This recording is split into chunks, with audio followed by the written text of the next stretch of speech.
আজকের পর্বে শুরুতেই দেখানো হয়েছে চিনি কিন্তু কোনো রকম ভাবেই অপালার সাথে পেরে উঠছে না, আর অপালাও চিনির সাথে পেরে উঠছে না।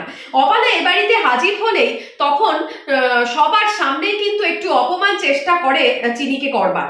তো অপমানটা করলেই বাকি কিছুই লাভ হবে না। ইতিমধ্যেই অপালা কিন্তু পৌঁছে গেছে দ্রোণের ঘরে আর বলল যে আমি কিন্তু চলে এসেছি দ্রোণ, তোমাকে এই হারটা পরিয়ে দিই, তাহলে তোমার নাম, তুমি আর আমার নাম ভুলে যাবে না, অপালা অপালাই থাকবে। কিন্তু দ্রোণ বারবারই অপালার নাম ভুল করলে রেগে যায় অপালা প্রচন্ড।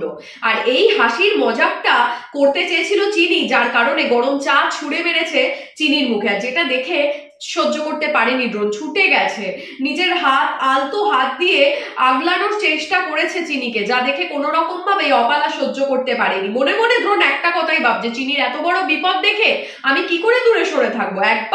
একবার কি এই কথাগুলো কিছুতেই ঠাম্মি ভাবছে না? আমার কি মেরুদণ্ড নেই? এভাবে আজকের পর্ব শেষ হয়ে যায়। আগামী পর্বে দেখানো হয়েছে ঠাম্মি বলে, তুমি আমায় কথা দিয়েছিলে, আমার কথা রাখতে পারোনি তুমি দ্রোণ। দ্রোণ বলে, কি করব, আমার যে কিছুই করার নেই, আমার সত্যিকারেরই কিচ্ছু করার নেই, আমি চেয়েছিলাম তোমার কথা রাখতে, কিন্তু ঠাম্মি তোমার কথা রাখতে গেলে আমার মেরুদণ্ডকে আমাকে বিক্রি করে দিতে হবে, আর সেটা আমি করতে পারবো না। এভাবেই আজকের পর্ব শেষ হয়ে যায়।